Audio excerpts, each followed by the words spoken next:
Hey everybody, it's Mama M from the Pagan Mama and Mama M's Bell Book and Candle. Mama M's World of Magic has had a name change recently, if you are a follower of that Facebook page. We are changing it to the Bell Book and Candle because that is the name of the new physical store that is opening in Carson City, Nevada, the end of this month. So stay tuned for more info on that. But I am here because it is Medium Monday, and I am answering your questions that you've submitted through Facebook or email or the other hundreds of ways it seems there are to reach me. So today is November 11th, 2013. It is Veterans Day. So first I want to say thank you and happy Veterans Day to all those who have previously served, are currently serving, are currently enlisting, and also to all U.S. emergency personnel and law enforcement, because while you are not in a technical military situation, you are protecting and serving on the home front, which is equally important. So thank you for your service and happy Veterans Day. So let's get started. First question today comes from Amber, and she says, I'd like to discuss how everyone is feeling about this winter. She puts in parentheses, she's Northern Hemisphere. Feels to me that it's going to be one hell of a ride, and not just talking about the weather, but the energy is just plain harsh, and yet I feel like there is good coming on the horizon in the spring, like we'll be butterflies emerging from cocoons. Is there any astrology to account for this kind of energy swing, or are there other explanations? I am not a firm believer in most astrology. I'm not saying that it doesn't, that the world doesn't revolve around the stars or anything to that. I just don't follow it, so I guess that would be better wording. I do know that we are just coming out of a Mercury retrograde, which likes to screw up literally everything. So all of the uneasiness, all of the things that seem to be unraveling, that all seems to kind of go hand in hand with whenever Mercury is in retrograde, and we are coming out of that. So that seems like the perfect explanation to your question, and it does fall into the astrology category, so I hope that helps you out. Second question comes from Brandi, who is a fellow admin on the Pagan Mama. I want to hear your opinion on the subject of animal souls, particularly if you believe that they have one. And our darling Brandi just lost one of her kitties this week, and I feel awful for her. I absolutely believe that animals have souls. My mom's dog lived to be almost 22 years old, so I kind of grew up with her, and I still will feel her jump on my bed at night. And I mean, we live an entire state away from where she died, and I'll hear her tags sometimes running around my mom's house. And definitely animals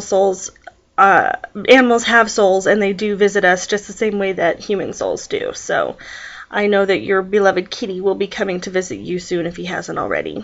And my heart goes out to you for losing him. I don't even know what I will do. I will be beside myself when it is my tater kitty's time to go. Pamela says, I feel that there has been a huge energy shift lately and not the good kind. Does anyone else feel it?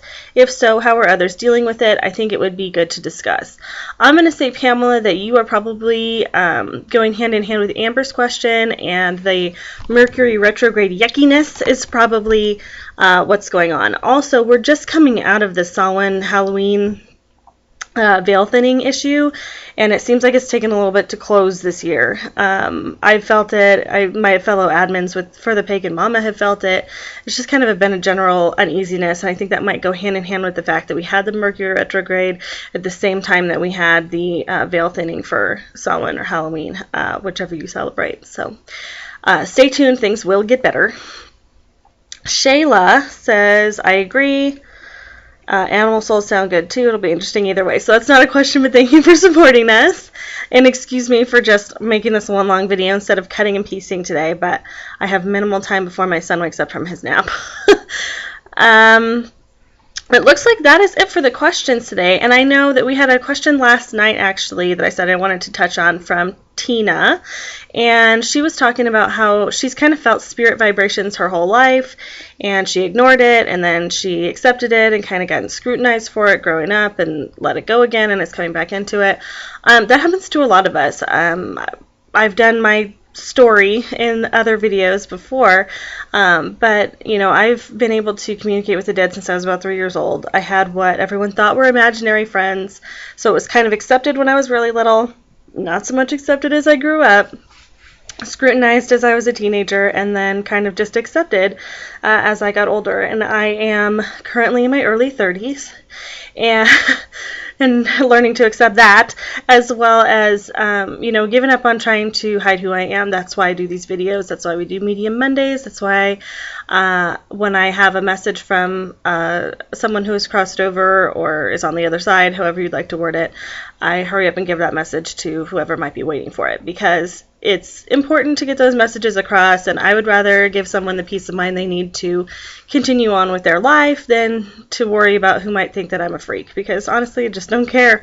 And that's the best advice I can give you, is just stop worrying about what everybody else has to say and what everybody else thinks, because it's not important. What's important is that you're okay with who you are.